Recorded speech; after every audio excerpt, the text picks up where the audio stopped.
शरीरात 5 तत्व असतात आहेत. त्याच्यापैकी पृथ्वी तत्व आपल्या शरीरात उपस्थित आहे. आपले दात, आपल्या अस्थी, मसल्स, स्नायू हे जे सॉलिड फॉर्ममध्ये ते पृथ्वी तत्व आहे. जिथे जिथे पोकळी आहे, व्हॅक्यूम आहे, आपला कंठ कानाच्या आतमध्ये किंवा हृदयाच्या आतमध्ये जिथे ते पोकळी आहे त्या त्या ठिकाणी आकाश तत्व आहे.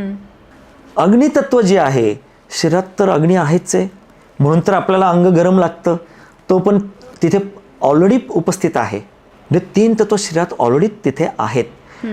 2 तत्व जी आहेत ते आपल्याला बाहेरनं घ्यावी लागतात. ते म्हणजे पाणी, जलतत्व, आणि दुसरं म्हणजे वायू, ऑक्सिजन. आणि ह्याचं मात्र आदानप्रदान चालू असतं. मग आपण ह्या सगळ्या हिलिंगच्या प्रोसेस जर बघितल्या, सगळीकडे तुम्हाला एकतर पाणी तरी दिसेल किंवा अग्नी तरी दिसेल किंवा वायूसुद्धा दिसेल, आणि आपण जमिनीवर बसतो म्हणजे अग्नितत्व पृथ्वी तत्व तिथे आहेच आहे. म्हणजे सगळ्या हिलिंगच्या प्रोसेसमध्ये आपण करतोय काय, तर आपल्या शरीराच्या आतलं and at the same time शरीराच्या बाहेरचं पंचमहाभूतांचं संतुलन आपण प्रस्थापित करत आहोत.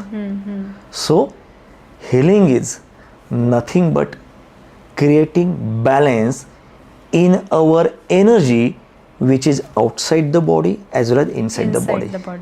आणि ते क्रिएट झालं की हे संतुलन आयुष्याच्या प्रत्येक बाबतीत यायला सुरुवात होते.